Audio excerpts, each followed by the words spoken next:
Bapak Ibu, GSJ Bethlehem tema selama 5 tahun ini, Bapak Ibu tahu 5 tahun ini tema GSJ Bethlehem apa? The Year of Fruitfulness. Tahun-tahun berbuah. Tahun-tahun ada hasil yang berbuah. Dan saya percaya bahwa kita mau hidup kita berbuah, betul? Dan tema 2025 ini adalah connected atau terhubung. Dimulai dengan terhubung dan 2 bulan ini bicara tentang terhubung dengan Tuhan dan terhubung dengan firman-Nya. Nah, perintah Tuhan untuk hidup kita dalam Kejadian adalah untuk kita menjadi orang-orang yang berbuah. Be fruitful and multiplied. Kejadian 1 ayat 28 itu bilang, beranak cuculah dan bertambah banyak. Waktu Tuhan memberkati manusia, Tuhan tahu biar manusia itu bertambah banyak dan bermultiplikasi. Jadi Tuhan perintahkan kita untuk hidup kita berbuah dan bermultiplikasi. Nah, hari ini tema firman Tuhan hari ini judulnya adalah hidup yang berbuah. Boleh sama-sama katakan hidup yang berbuah? Oke, siap ya. Hidup yang berbuah. Diambil dari Yohanes 15 ayat 1 sampai 8. Yohanes 15 ayat 1 sampai 8. Saya akan bacakan, Bapak Ibu lihat dan baca dalam hati, perenungkan firman Tuhan pada hari ini. Yohanes 15 ayat 1 sampai 8. Akulah pokok anggur yang benar dan Bapakulah pengusahanya. Setiap ranting padaku yang tidak berbuah dipotongnya dan setiap ranting yang berbuah dibersihkannya. Supaya apa? Supaya ia lebih banyak berbuah. Kamu memang sudah bersih karena firman yang telah kukatakan kepadamu. Ayat 4. Tinggallah di dalam aku dan aku di dalam kamu, sama seperti ranting tidak dapat berbuah dari dirinya sendiri. Kalau ia tidak tinggal pada pokok anggur, demikian juga kamu tidak berbuah jikalau kamu tidak tinggal di dalam aku. Akulah pokok anggur dan kamulah ranting-rantingnya. Barang siapa tinggal di dalam aku dan aku di dalam dia, ia berbuah banyak. Sebab di luar aku, kamu tidak dapat berbuat apa-apa. Ayat 6. Barang siapa tidak tinggal di dalam aku, ia dibuang keluar seperti ranting dan menjadi kering. Kemudian dikumpulkan orang dan dicampakkannya ke dalam api lalu dibakar. Jikalau kamu tinggal di dalam aku dan firmanku tinggal di dalam kamu, mintalah apa saja yang kamu kehendaki dan kamu akan menerimanya. Dalam hal inilah Bapakku dipermuliakan, yaitu jika kamu berbuah banyak dan dengan demikian kamu adalah murid-muridku. Puji Tuhan. Sering kita baca ayat ini, Yohanes 15 ayat 1 sampai 8. Itu bicara tentang pokok anggur dan kita adalah ranting-rantingnya. Bahkan ada lagunya, Yesus pokok dan kita adalah carangnya gitu ya. Itu anak sekolah minggu nyanyikan. Sebelum kita masuk ke dalam hidup yang berbuah, waktu mempersiapkan firman Tuhan ini, biasanya kita dikasih jadwal, itu 2 bulan sekali. Jadi kalau jadwal bulan Januari dan bulan Februari itu kita dapat di bulan Desember. Waktu di bulan Desember dikasih tugas, kemudian dikasih tugas saya mulai berdoa. Tuhan kira-kira apa yang Tuhan mau sampaikan bagi jemaatmu nanti di bulan tanggal 9 Februari. Hari ini gitu ya. Berdoa minta Tuhan dan Tuhan taruh ayat ini dalam hati. Tentang hidup yang berbuah. Tapi uniknya Tuhan ingatkan bukan cuman ayat ini. Tuhan ingatkan saya kembali, kira-kira puluhan tahun yang lalu ketika saya masih SMA, pertama kali saya diberi tugas oleh pemimpin saya, waktu itu pembimbing saya, untuk membawakan firman Tuhan. Waktu itu masih SMA membawakan firman Tuhan di namanya Beatstone. Beatstone dulu mah Beatstone, sekarang mah persekutuan doa anak-anak tunas remaja, anak-anak SMP. Kalau gereja yang lama di loteng di atas. Ingat saya puluhan tahun yang lalu saya SMA, pertama kali saya diberikan tugas, kamu bawakan firman Tuhan, kemudian saya berdoa dan ayatnya sama, Yohanes 15 ayat 1 sampai 8. Tuhan ingatkan bagaimana waktu itu pertama kali kamu bawakan firman Tuhan. Catatannya udah gak ada Bapak Ibu, saya juga gak ingat, tapi saya ingat, saya bawakan ayat ini. Dan Tuhan ingatkan kepada saya tentang bagaimana waktu kamu awal mula-mula dapat tugas ini. Bukan tentang apa yang disampaikan, tapi bagaimana apa yang kamu rasakan, apa yang kamu alami waktu itu. Saya merenung, iya. Saya ingat betul-betul pertama kali loh suruh bawa firman Tuhan. Rasanya bergairah, semangat, tapi deg-degan gitu, takut. Aduh, jadi sepanjang mempersiapkan, saya ingat saya berdoa minta sama Tuhan, Tuhan tolong. Saya mau memberikan yang terbaik, Tuhan tolong baca firman, persiapkan. Padahal cuma 15 menit, karena dulu cuma 15 menit di persekutuan doa. Tapi itu begitu saya mempersiapkan dengan yang terbaik. Ada yang mau saya sampaikan, bahwa waktu diingatkan seperti ini Tuhan bilang, jangan hilangkan kasih mula-mula dalam hidup kita. Kasih mula-mula itu bicara tentang kesungguhan, kecintaan kepada Tuhan, dan ketulusan motivasinya nggak ada yang lain, cuman untuk Tuhan. Hati-hati dengan namanya sesuatu yang sudah biasa. Di sini ada yang sudah melayani mungkin 5 tahun, 10 tahun, 20 tahun. Seringkali biasa. Sehingga akhirnya ya pelayanan ya sudah biasa, tenang, ntar juga bisa gitu. Enggak, Tuhan mau ingatkan kita jangan hilangkan atau jangan tinggalkan kasih yang mula-mula. Segala sesuatu yang Tuhan berikan kepercayaan, persiapkan yang terbaik. Saya bicara buat hamba-hamba Tuhan, saya bicara buat para pelayan. Mari persiapkan. Jangan sampai kita bisa karena biasa. Seharusnya pelayanan kita bisa karena Roh Kudus. Karena bukan dengan kuat gagahku aku melayani Tuhan, tapi semua karena Roh Tuhan. Saya diingatkan tentang kasih mula-mula. Demikian juga hubungan kita sama Tuhan, kasih mula-mula itu jangan pernah hilang. Jangan pernah hilang, karena kekristenan bukan hanya bicara tentang liturgi agamawi. Tapi kekristenan adalah bicara tentang hubungan. Life kita, love yang pertama. Love is foundation of living. Kasih itu menjadi dasar kehidupan kita. Apapun yang kita lakukan harus didasari oleh kasih. Karena Allah sendiri adalah kasih. Dia datang ke dunia, dia menyelamatkan kita semua itu karena kasih. Demikian juga kita diingatkan untuk jangan sampai tinggalkan kasih yang mula-mula. Kasih yang pertama, kasih yang begitu kesungguhan, begitu menggebu-gebu cinta kepada Tuhan. Termasuk waktu kita datang ke gereja. Kenapa hari Minggu hari yang selalu dinanti-nantikan? Apakah betul hari Minggu tuh selalu, aduh pengen cepet-cepet hari Minggu datang ke Tuhan. Itu bicara tentang kasih yang mula-mula. Kerinduan untuk datang, pengen ketemu sama Tuhan. Betul?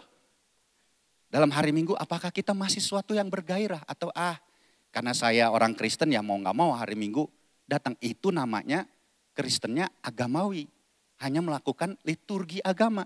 Tapi kan kekristenan yang sesungguhnya adalah hubungan. Bagaimana kita rindu, bagaimana kita bisa terkoneksi dengan Tuhan. Bagaimana kita bisa terhubung dengan Tuhan dengan penuh cinta. Ini yang harus kita bangun dalam hubungan kita kepada Tuhan. Jangan lupakan atau jangan tinggalkan kasih yang mula-mula. Termasuk dalam persembahan. Saya diberkati waktu satu kali saya naik lift bareng-bareng. Ada oma-oma. Diantar sama anaknya. Dia keluar dari lift dia bilang, jangan lupa persembahan. Udah disiapin dari rumah. Dia buka tasnya, dia jalan masukkan persembahan. Berarti ada sesuatu yang dipersiapkan. Tuhan memang lebih mengutamakan pengenalan akan Tuhan daripada korban.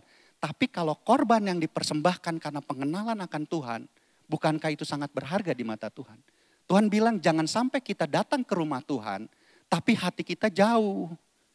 Kalau datang ke rumah Tuhan, hati kita juga ada di sini. Amin. Gak ada yang di mana-mana ya hatinya ya, semuanya ada di sini ya.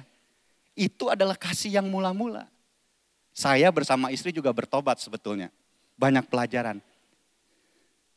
Setiap bulan kami memberikan perpuluhan. Bagus gak? Bagus. Saya memberikan perpuluhan. Tapi semakin lama dengan memberikan perpuluhan, kita kan tahu di dunia perbankan ada yang namanya auto debit. Ya, dengan otomatis di debit. Istilahnya setiap tanggal 5 langsung transfer. Setiap tanggal 5 langsung transfer. Sama kehidupan kami nih, kok memberikan perpuluhan tuh seperti ya udah tanggal sekian kasih transfer. Bukan gak boleh transfer, harus boleh. Tapi saya belajar, akhirnya waktu kami merenungkan, kami berdiskusi dengan istri. Jangan sampai kita hilang loh kasih yang mula-mula. Kalau dulu pertama kali saya dapat gaji, dapat salary gitu ya. Betapa Tuhan terima kasih untuk salary ini. Kami mengucap syukur ini semua berkat dari Tuhan. Berkati pekerjaan, berkati bos saya, berkati semua kantor saya. Kemudian Tuhan berikan hikmat buat kami untuk mengelolanya. 1/10 kami datang kembalikan kepada Tuhan. Tuhan berkati gereja biar mengelola dengan baik, dipakai untuk memperlebar. Itu saya menaruh hati di situ untuk mengasihi. Sekali lagi, bukan nggak boleh memberikan persembahan, tapi berikan persembahan kita juga dengan kasih yang mula-mula. Dengan penuh kecintaan. Sama, kita pasti mau kalau orang memberi kita, pasti dengan cinta kita pasti senang. Betul? Hal yang pertama, pelajaran pertama, waktu saya mempersiapkan ini, saya diingatkan firman Tuhan ini, diingatkan pertama kali saya bawa firman Tuhan ini, Tuhan bilang, jangan lupakan kasih mula-mula. Kalau kita lupakan kasih mula-mula, firman Tuhan bilang, kita betapa dalamnya kita sudah jatuh dalam wahyu. Oleh karena itu mari bangun hubungan terkoneksi dengan Tuhan. Selama setahun ini dimulai dengan kita punya kasih yang mula-mula kepada Tuhan. Amin. Mau sama-sama? Jangan hilangkan kasih mula-mula. Semangatnya, antusiasnya dalam melayani, dalam bekerja, dalam semua hal. Berikan kasih yang mulia karena love is foundation of living. Kasih itu adalah dasar dari kehidupan kita. Amin. Nah, kita akan masuk dalam hidup yang berbuah. Siap ya? Hidup yang berbuah. Tuhan mau hidup kita berbuah. Dalam ayat 2 tadi dibilang bahwa ranting yang berbuah akan dibersihkannya supaya semakin banyak berbuah. Kalau di dalam Yohanes 15 ayat 16 dilanjutkan, Yohanes 15 ayat 16 berkata gini, bukan kamu yang memilih aku, tetapi akulah yang memilih kamu.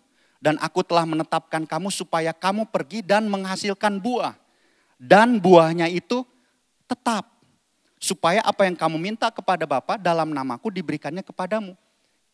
Tuhan mau buah kita juga, kehidupan kita itu berbuahnya bukan cuma banyak, tapi juga tetap. Bukan sekarang lagi berbuah, bulan depan enggak berbuah lagi. Sekarang sabar, nanti enggak sabar. Sekarang bisa menguasakan diri, nanti enggak. Tuhan mau buah itu tetap. Selain semakin banyak, semakin sabar, semakin menguasai diri, tapi juga semakin tetap terus dalam kehidupan. Dalam Kolose 1 ayat 10, firman Tuhan berkata demikian, sehingga hidupmu layak di hadapannya serta berkenan kepadanya dalam segala hal. Dan kamu memberi buah dalam segala pekerjaan yang baik dan bertumbuh dalam pengetahuan yang benar tentang Allah kita. Tuhan mau hidup kita berbuah banyak, Tuhan mau hidup kita berbuah tetap, Tuhan mau buah itu bicara tentang suatu pekerjaan yang baik yang dihasilkan. Buah karya kita sesuatu yang excellent, sesuatu yang baik yang Tuhan maukan. Apa yang kita kerjakan selalu menghasilkan buah yang terbaik. Betul? Kalau kita nanam pohon juga kita pengen buahnya buah yang terbaik. Dan Tuhan menetapkan kita untuk kita hidup berbuah. Apa sih seringkali kita bilang hidup berbuah, apa yang dimaksud dengan hidup berbuah? Pertama-tama buah itu bicara hasil. Saya catat berbuah dalam beberapa catatan yang saya coba kumpulkan. Berbuah itu seringkali digunakan untuk menggambarkan hasil atau dampak yang dihasilkan dari suatu proses, tindakan atau usaha. Jadi hasil yang untuk menggambarkan hasil atau dampak yang dihasil dalam sebuah proses, tindakan atau usaha. Atau bicara juga tentang karakter atau sifat seseorang. Buahnya itu kelihatan dari karakter dan sifatnya seseorang. Itu menurut pengertian umum. Kemudian apa menurut kerohanian? Berbuah secara rohani seringkali merujuk kepada hasil atau dampak yang dihasilkan dari hubungan yang dibangun antara seseorang dengan Tuhan. Seperti Yohanes tadi dibilang. Waktu kita tinggal di dalam Tuhan, berhubungan terkoneksi dengan Tuhan, maka ada hasilnya dalam kehidupan kita.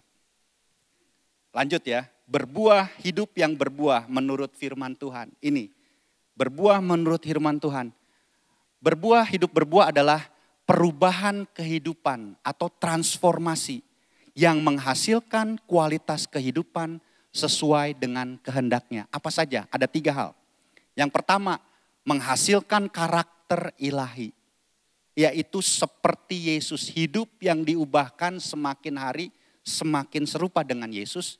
Atau bicara tentang buah roh, kasih, damai sejahtera, sukacita, ada penguasaan diri di situ.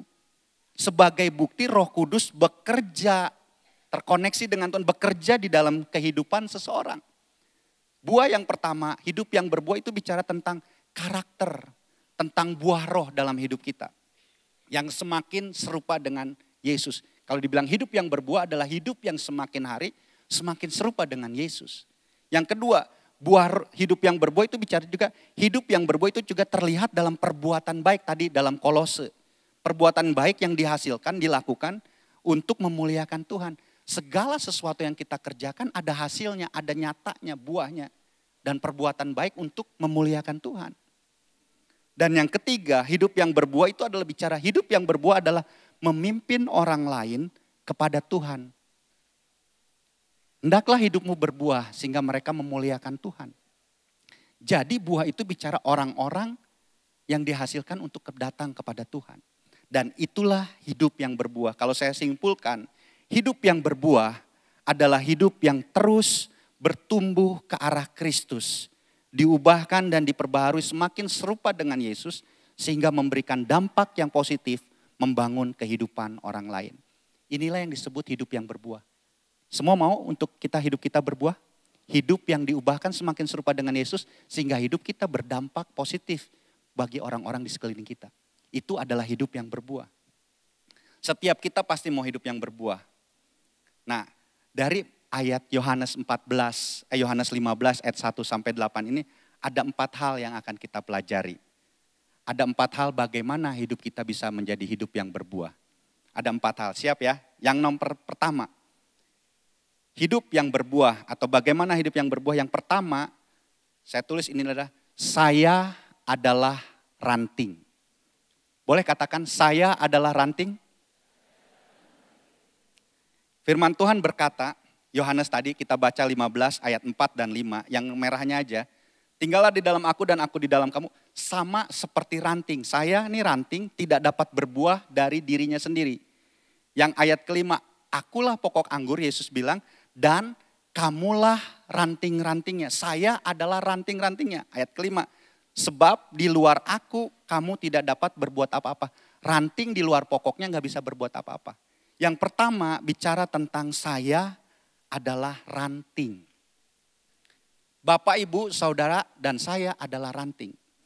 Fungsi ranting dalam ilmu botani, saya coba catat, saya coba cari gitu. Itu simpelnya gini, fungsinya ranting itu adalah seperti sebuah jembatan. Seperti sebuah penyalur nutrisi.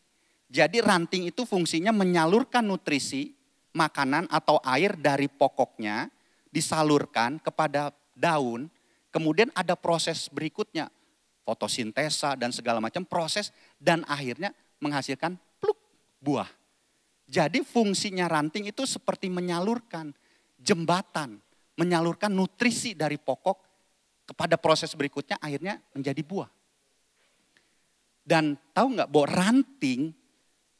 ranting itu nggak bisa terpisah dari pokoknya. Dia nggak bisa hidup sendiri.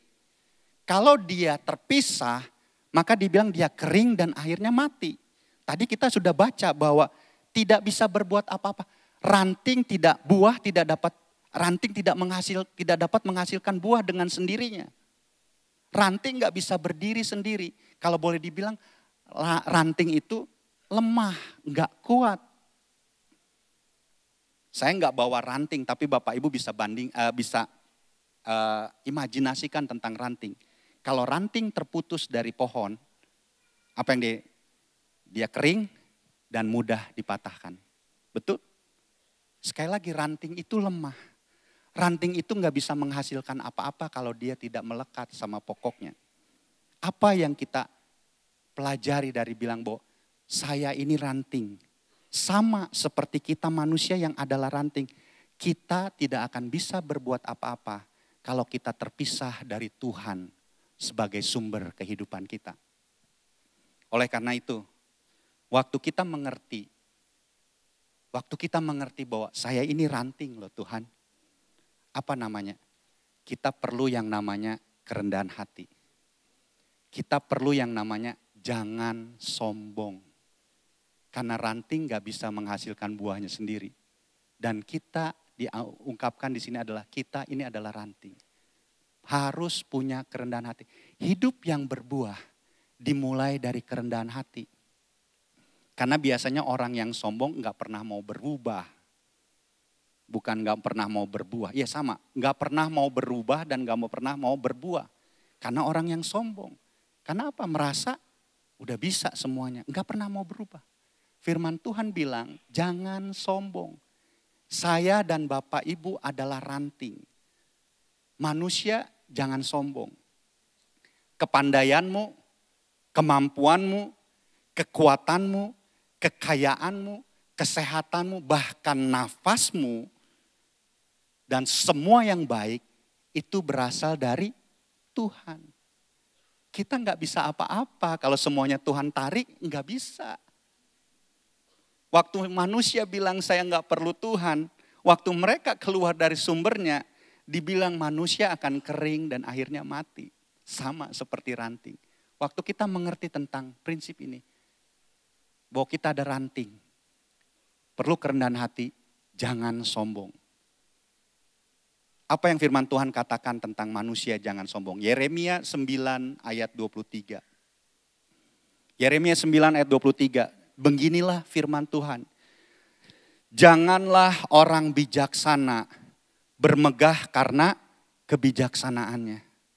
Janganlah orang kuat bermegah karena kekuatannya.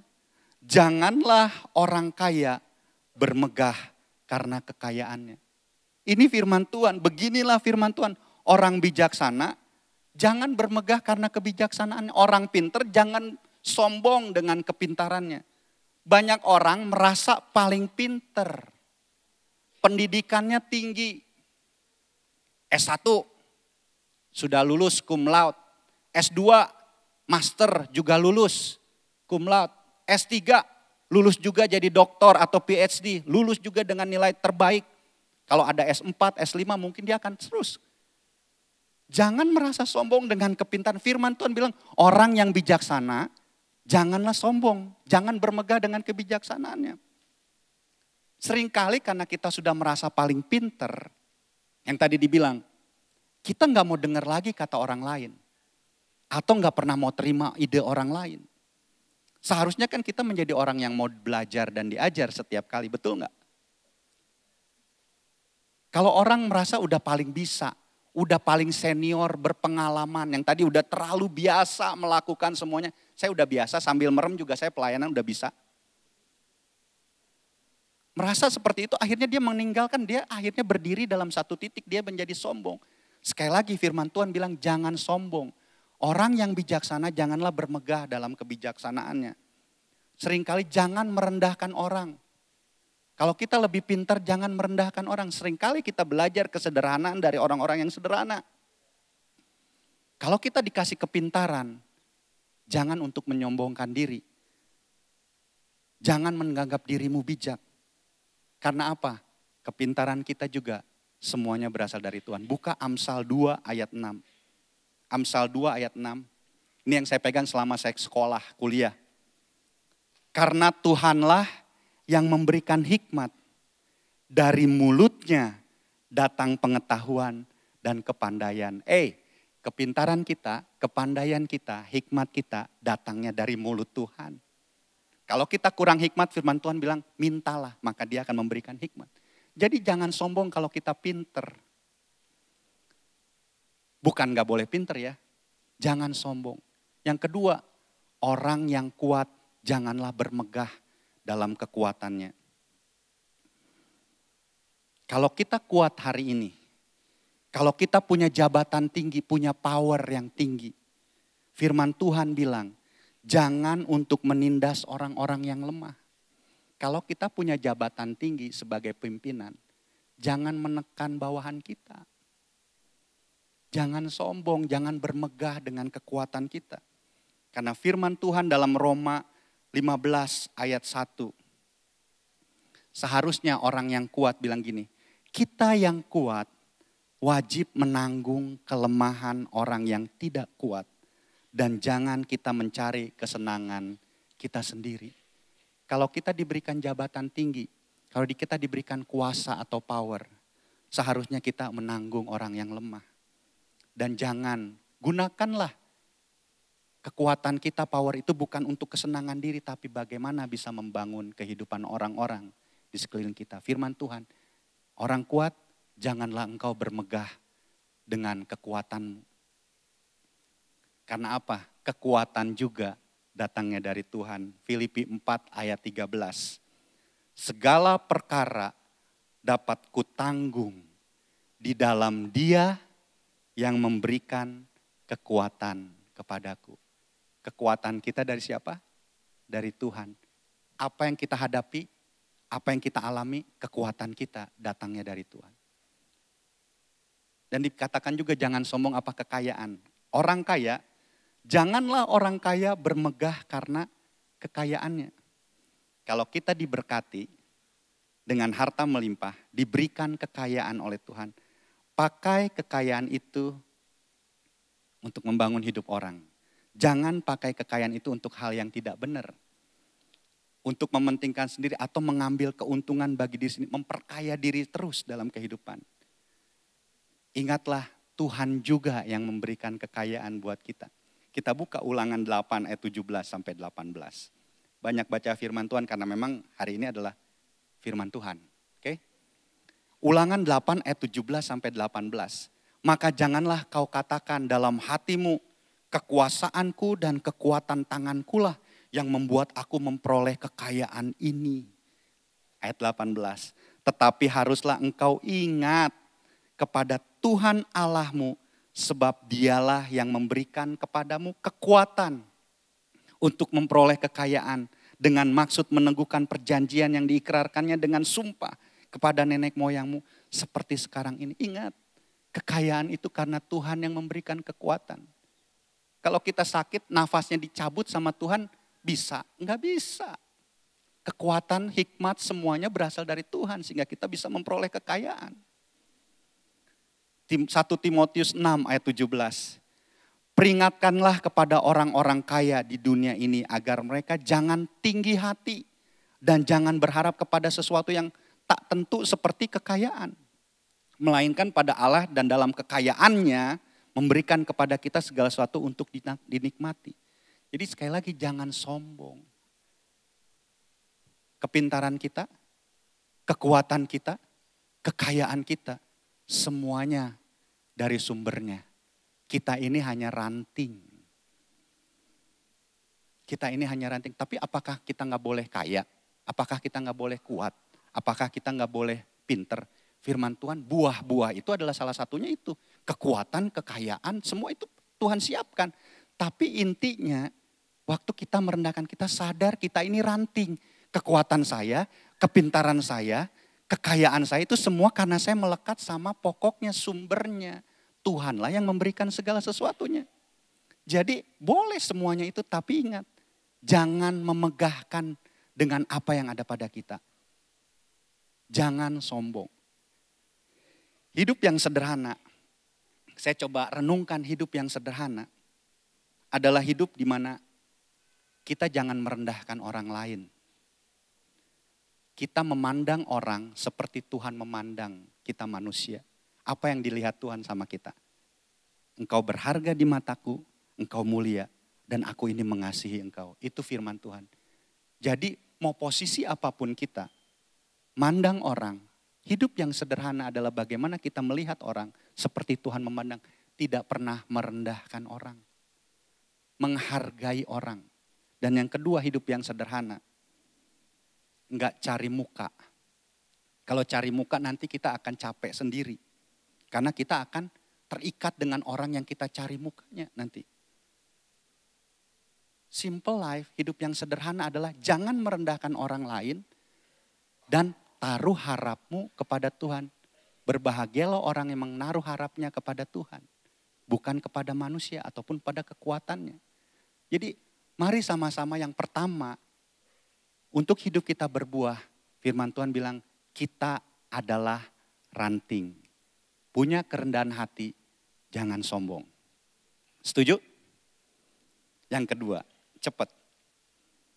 Yang kedua, Yesus adalah pokok yang benar. Yohanes 15 ayat 1, akulah pokok anggur yang benar dan Bapakkulah pengusahanya.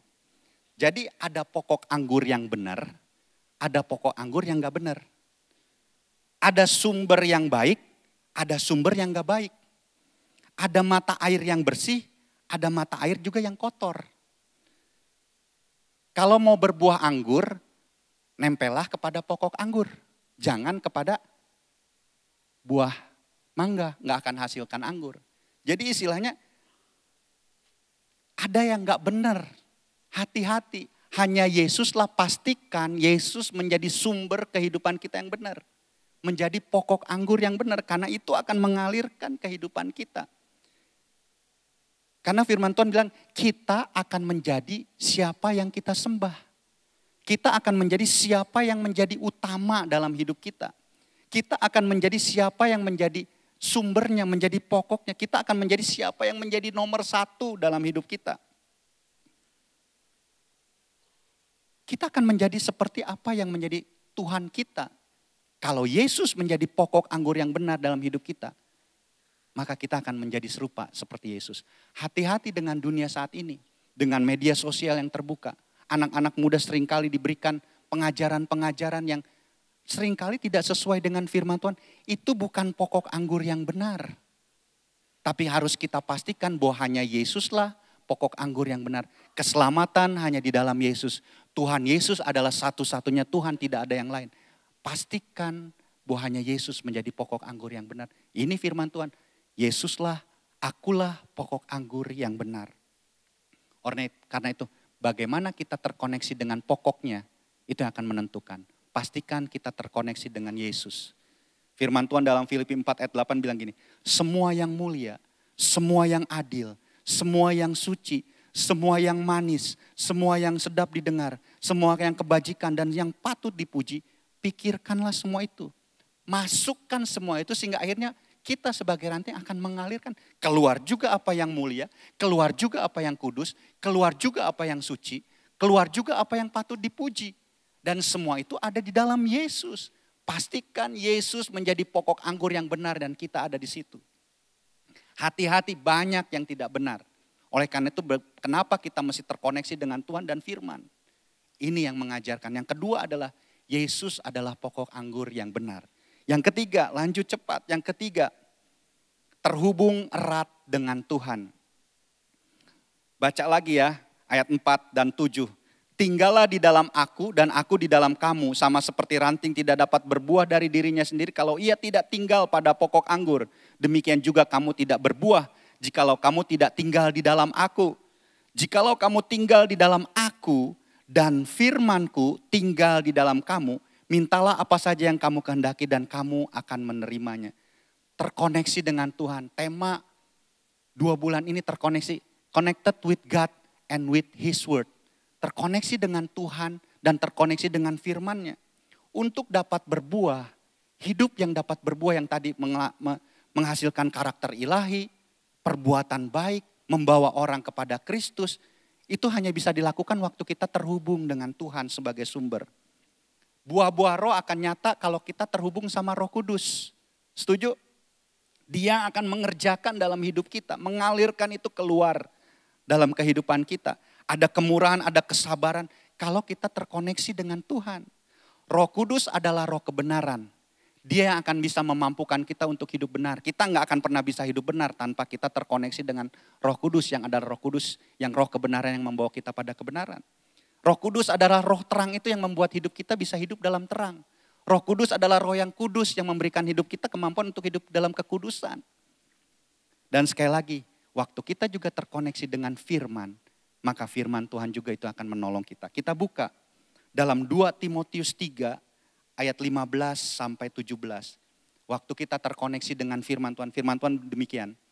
Ingatlah juga bahwa dari kecil engkau sudah mengenal kitab suci yang dapat memberikan hikmat, kepadamu dan menuntun engkau kepada keselamatan oleh iman kepada Kristus Yesus. Ayat 16. Segala tulisan yang diilhamkan Allah memang bermanfaat untuk apa? Untuk mengajar, untuk menyatakan kesalahan, untuk memperbaiki kelakuan, dan untuk mendidik orang dalam kebenaran. Dengan demikian tiap-tiap manusia kepunyaan Allah diperlengkapi untuk setiap perbuatan baik. Waktu kita terhubung dengan firman, firman Tuhan itu akan mengajar kita. Firman Tuhan itu akan menyatakan kesalahan kita. Firman Tuhan itu akan memperbaiki kelakuan kita. Firman Tuhan itu akan mendidik kita dalam kebenaran. Dan firman Tuhan itu akan memperlengkapi kita untuk dapat melakukan perbuatan baik. Buah perbuatan baik itu bisa dihasilkan karena apa? Kita terkoneksi dengan firman Tuhan. Inilah manfaat firman Tuhan. Kenapa? Yang ketiga, kita harus terhubung dengan Tuhan. Waktu kita bisa berbuah semua karena waktu kita terkoneksi, terhubung dengan Tuhan dan firman-Nya. Buah itu bonus Bapak Ibu. Fokusnya bukan pada buahnya, buah itu bonus. Ranting, kalau kita bicara kita ranting, yang terpenting adalah bagaimana kita membangun semakin melekat, semakin dekat, semakin dalam sama sumbernya. Bangun disiplin hidup kita untuk terkoneksi dengan sumbernya. Fokus kepada itu, dengan otomatis buah itu akan muncul. Betul? Waktu kita fokusnya semakin dekat, semakin dalam, terhubung dengan Tuhan, terhubung dengan firman. Belajar untuk merenungkan firman Tuhan, belajar untuk melakukan firman Tuhan. Terus terkoneksi dengan firman Tuhan, biar firman Tuhan menjadi pelita dan terang bagi jalan kita. Maka akhirnya buah-buah roh itu akan muncul. Segala kebenaran itu akan keluar dari hidup kita. Dan itu secara natural. Waktu kita terkoneksi dengan Tuhan. Yang keempat, yang terakhir. Yang terakhir. Berbuah untuk memuliakan Tuhan. Yohanes 15 ayat 8, dalam hal inilah Bapakku dipermuliakan. Yaitu jikalau kamu berbuah banyak dan dengan demikian kamu adalah murid-muridku. Buah atau hasil kehidupan, hidup yang berbuah. Karakter seperti Kristus, sifat yang terlihat lewat perkataan dan perbuatan, pekerjaan baik yang excellent, yang dihasilkan, itu semua untuk kemuliaan Tuhan. Karena kita sadar, kita ini ranting. Segala sesuatu yang baik, kepintaran saya, karakter saya, kebisaan saya, kekayaan saya tahu itu semua berasal dari Tuhan. Dan semuanya dikembalikan untuk kemuliaan Tuhan.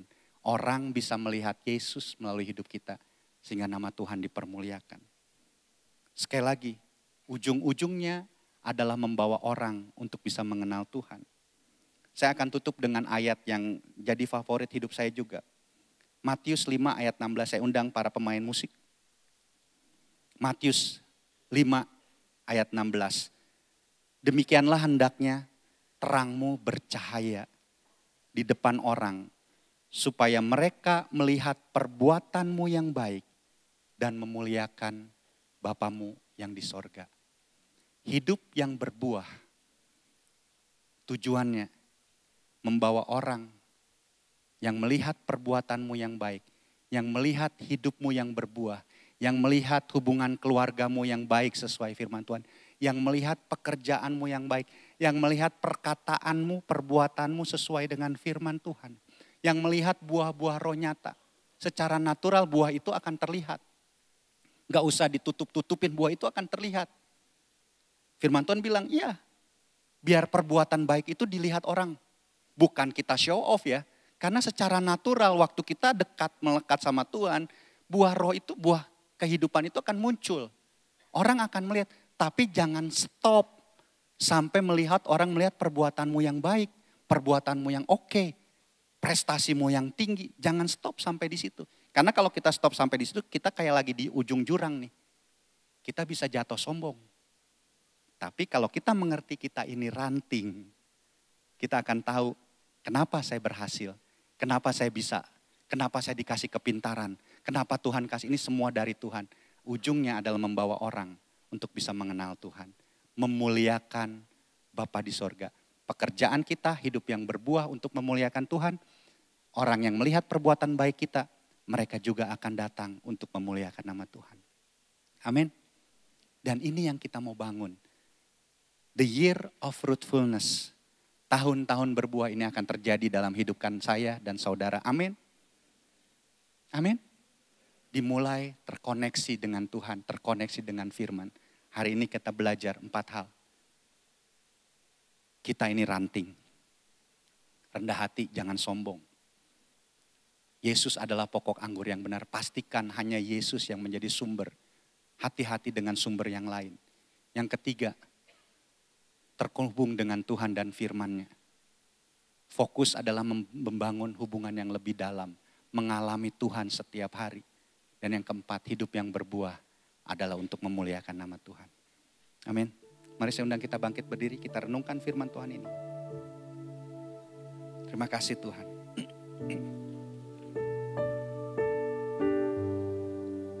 Kita akan ambil komitmen. Kita akan akhiri firman Tuhan ini, tapi saya percaya Roh Kudus akan terus berbicara lebih dalam untuk bisa kita lebih mengerti. Tapi siapa yang sama-sama di sini mau hidupnya berbuah? Kita akan komitmen. Kita perlu kerendahan hati, jangan sombong. Belajar terus dari firman. Kita belajar untuk bisa tahu Yesus menjadi pusat kehidupan kita. Dan kita mau terus bangun kehidupan yang melekat sama Tuhan. Sehingga hidup kita berbuah. Dan nama Tuhan dipermuliakan. Membawa orang datang kepada Tuhan. Yang mau boleh angkat tangannya. Yang sama-sama komitmen. Puji Tuhan. Kita nyanyikan lagu ini bersama dengan singer.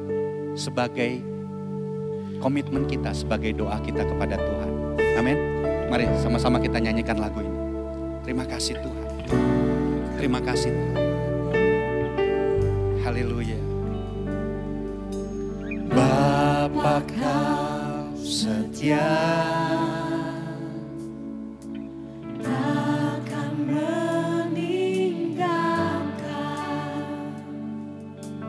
dan ku percaya Engkau milikku dan ku milikmu. Kerinduanku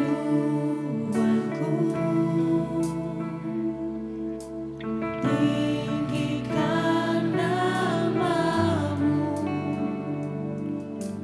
karena ku tahu Engkau dalamku dan ku dalammu. Ubah hatiku seputih hatimu, setulus salibmu, kasihmu Tuhan. biar mataku seperti matamu, pancarkan kasih-Mu, ku mau jadi. Ubah hatiku Tuhan.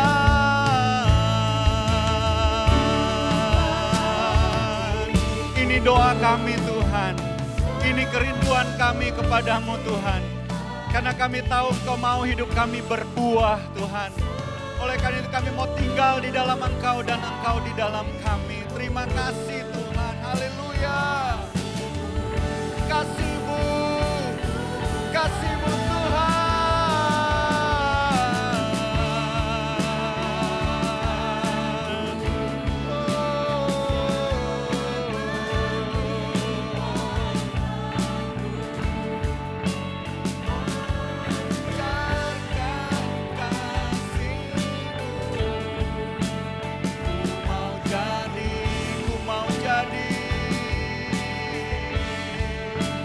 Ku mau jadi